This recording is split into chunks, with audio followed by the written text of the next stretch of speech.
When the bomb threat came in at 3:47 p.m., the executives panicked, the security team froze, and the police were 20 minutes away. But the janitor they'd been mocking for 2 years moved different.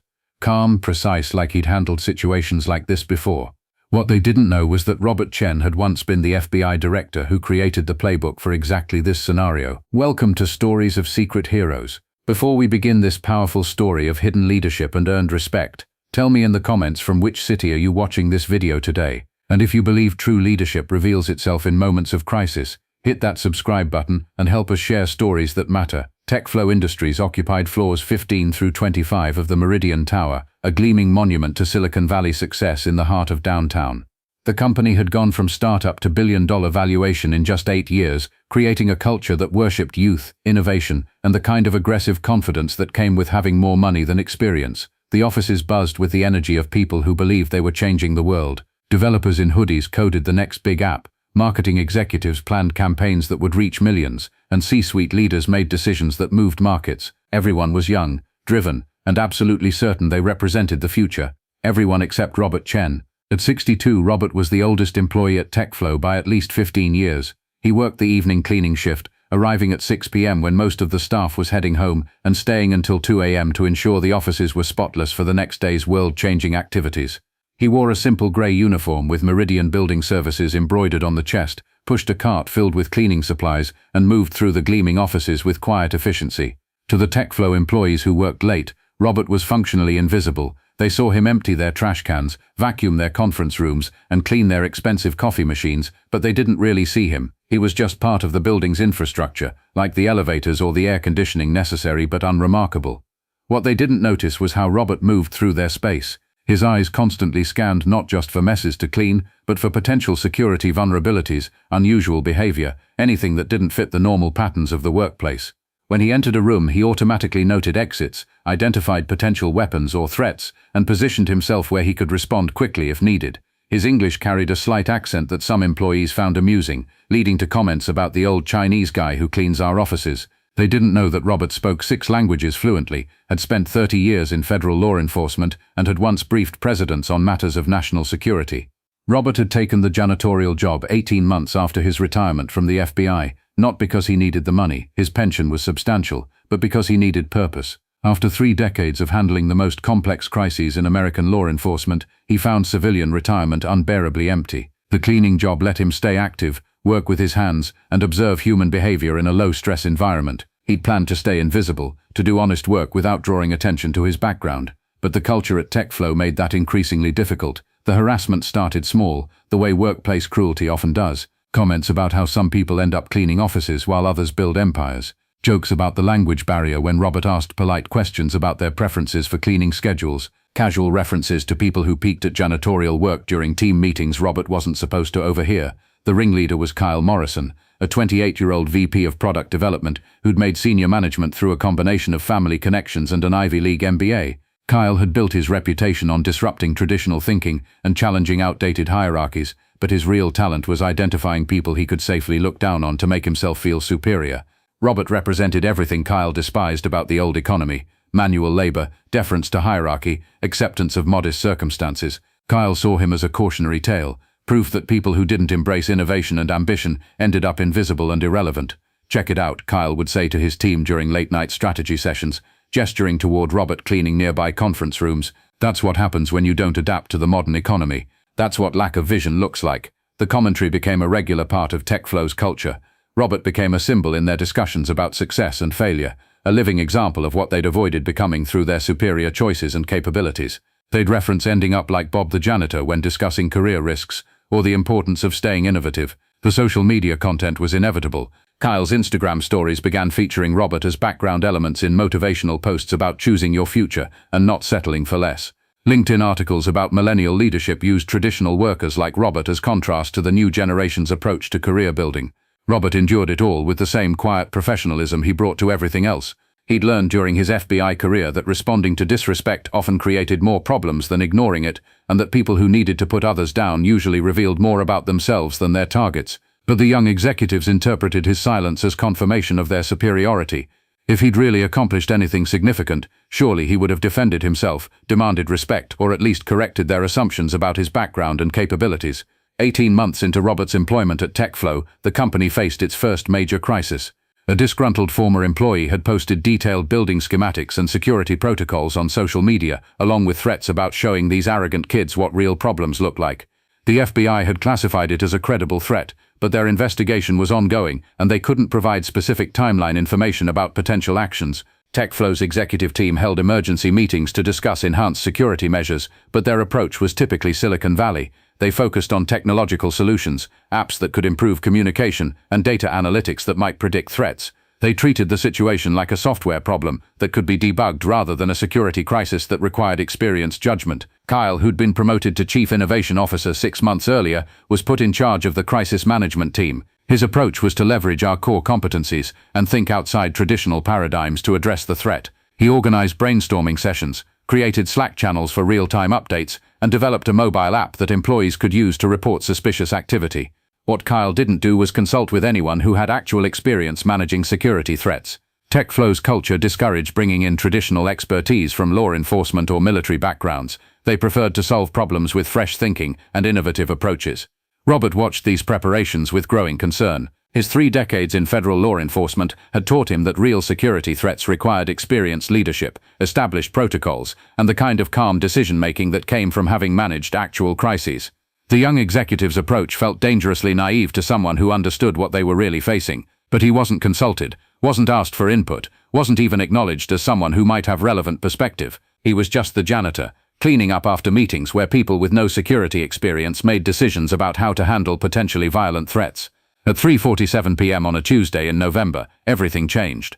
Robert was cleaning the executive conference room when Kyle's assistant received the call. A bomb had been placed somewhere in the building, the caller claimed, set to detonate in 2 hours unless TechFlow's executives publicly apologized for representing everything wrong with American capitalism and donated $50 million to various activist organizations.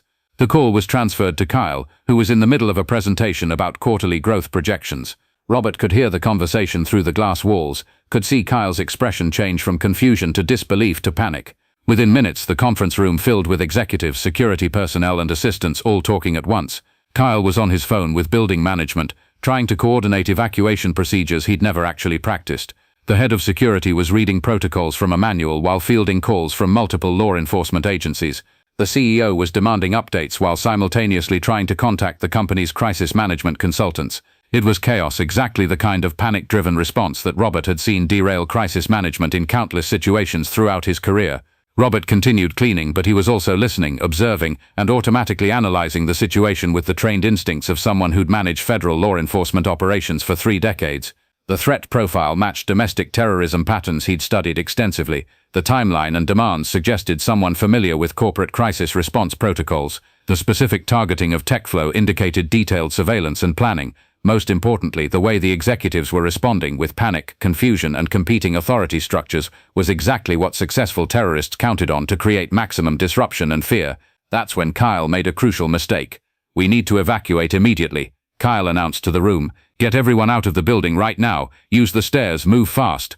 Robert stopped cleaning and looked up. Kyle was about to order an evacuation that would create exactly the kind of chaos and potential casualties that domestic terrorists hoped to achieve with bomb threats.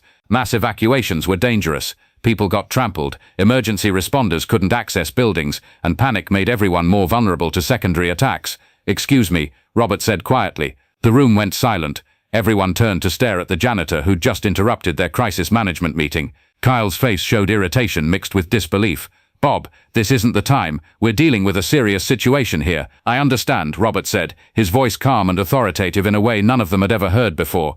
"But a mass evacuation right now would be exactly the wrong response." Kyle stared at him. "What are you talking about? There's a bomb in the building." "A rushed evacuation will create the chaos he's looking for, and it will prevent law enforcement from conducting an effective search." The room remained silent, but now the silence had a different quality.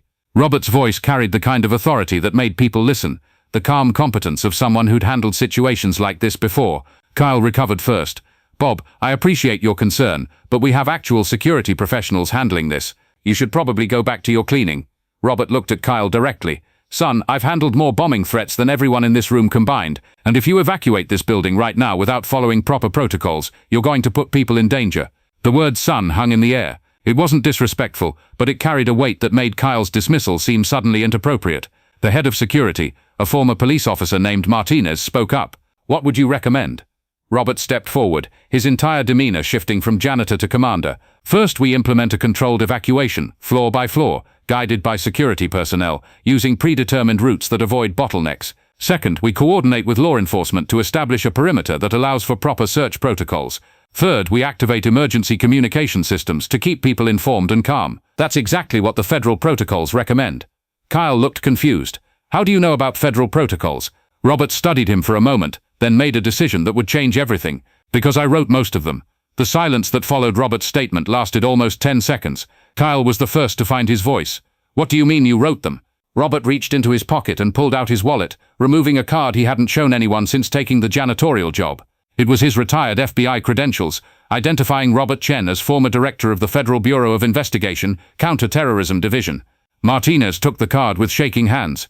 "Holy shit, you're Robert Chen. You're the guy who handled the Atlanta Olympics bombing investigation, the anthrax attacks. I'm the janitor who's trying to help you manage this situation properly." Robert interrupted.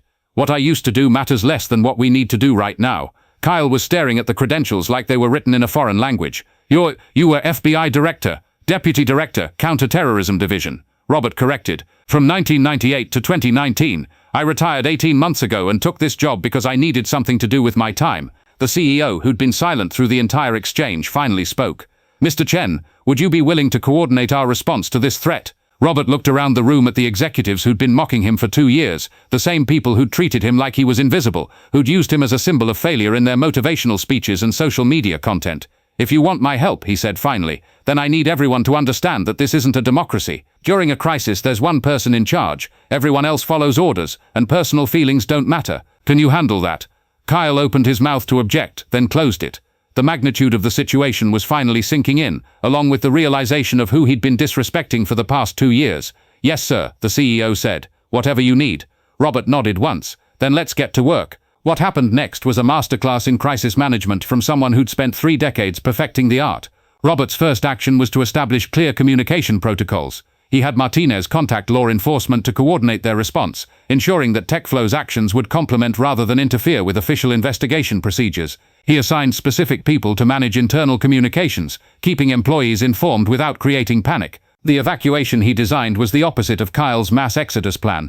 Using his knowledge of building psychology and crowd dynamics, Robert organized a floor-by-floor process that kept people calm, provided clear directions, and allowed law enforcement to search each area thoroughly as it was cleared. Kyle watched in amazement as Robert transformed from invisible janitor to commanding leader. His accent, which Kyle had privately mocked as a sign of limited education, disappeared when he was giving precise instructions to federal agents. His quiet demeanor, which Kyle had interpreted as defeated acceptance, became the calm center that kept everyone else from panicking. "Floor 20 is clear," Martinez reported. "Search teams found nothing. Employees are safely relocated to the staging area." Robert nodded, tracking the progress on a whiteboard he'd set up to manage the operation. "Good.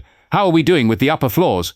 18 and 19 are almost finished. Search teams estimate another 20 minutes. Throughout the crisis, Robert moved between different groups, coordinating with law enforcement, updating TechFlow executives, reassuring employees, managing logistics. Kyle realized he was watching someone who'd done this before, many times, under circumstances probably much more dangerous than a corporate bomb threat.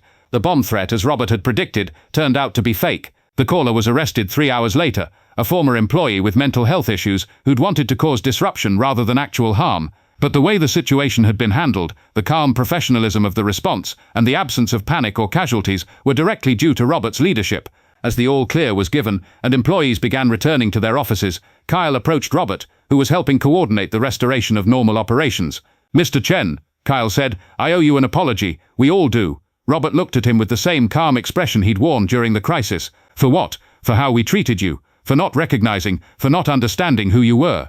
Robert considered this. "Kyle, you treated me exactly how you treat people you think can't help you get what you want. The problem isn't that you didn't know my background. The problem is that you think someone's worth is determined by what they can do for you."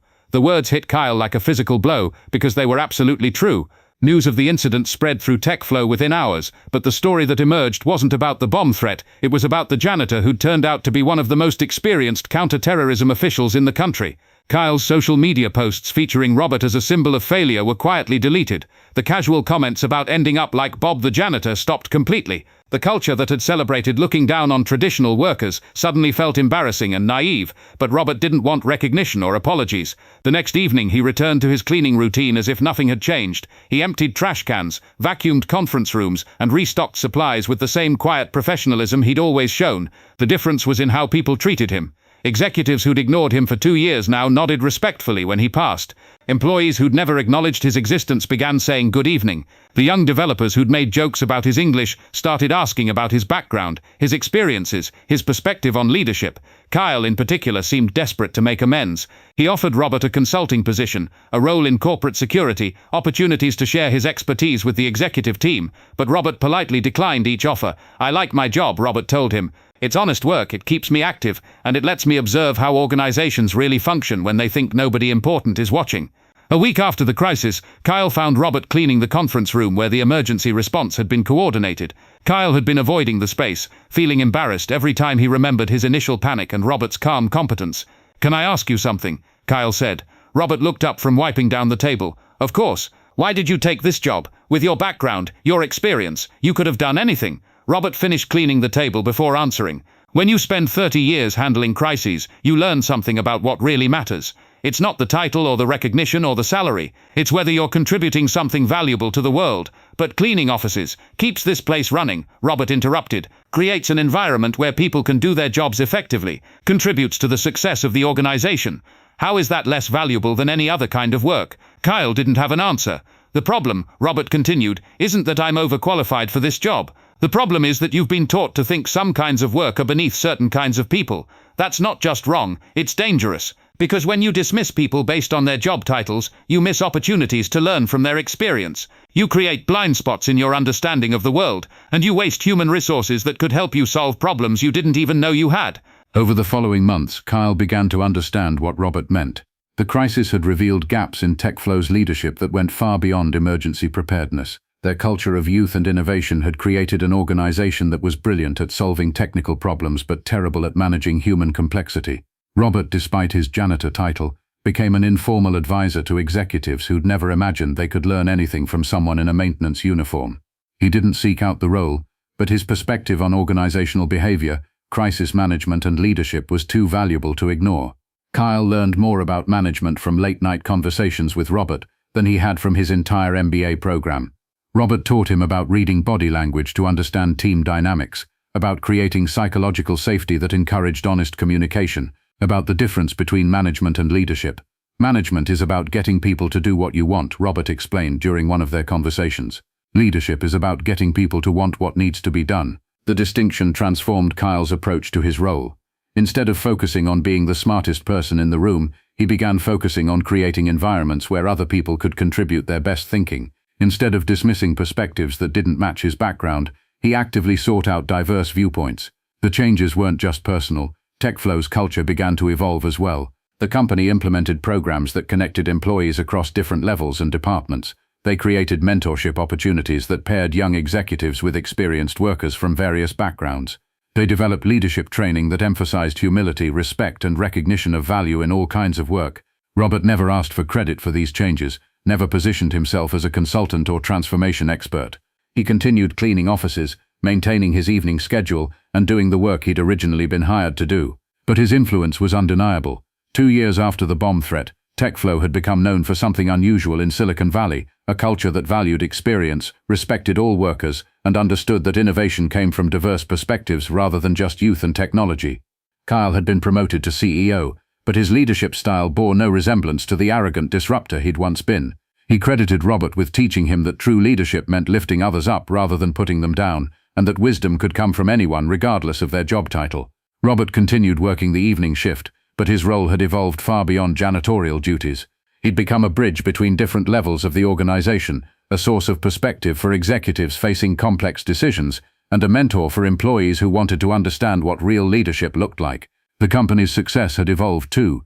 TechFlow's products became known for their human-centered design, their consideration of real-world complexity, and their ability to solve problems that other tech companies missed because they didn't understand the full spectrum of human experience. Late one evening, as Robert was finishing his cleaning rounds, Kyle found him in the same conference room where the crisis had unfolded 2 years earlier. "Not just for that day, but for everything you've taught us since then." Robert looked around the room, remembering the panic and chaos that had filled it during the emergency, contrasting it with the calm competence that now characterized TechFlow's approach to challenges. "You didn't need me to teach you anything," Robert replied. "You just needed to stop thinking that success meant being better than other people and start understanding that it meant helping other people be better." Kyle nodded. "Can I ask you something I've wondered about for 2 years?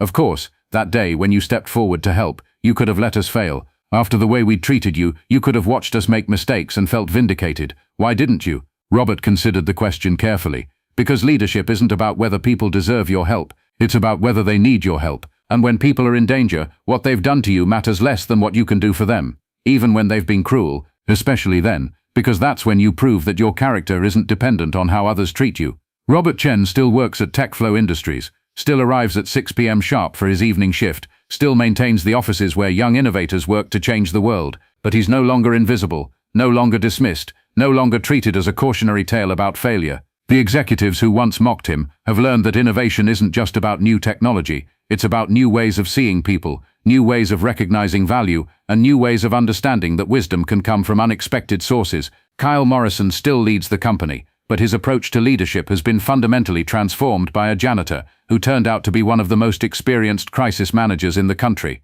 He's learned that true disruption means challenging assumptions about human worth, not just market strategies. The bomb threat that revealed Robert's identity was ultimately fake, but the crisis it created was real. It forced TechFlow to confront the gap between their innovative self-image and their outdated assumptions about human value.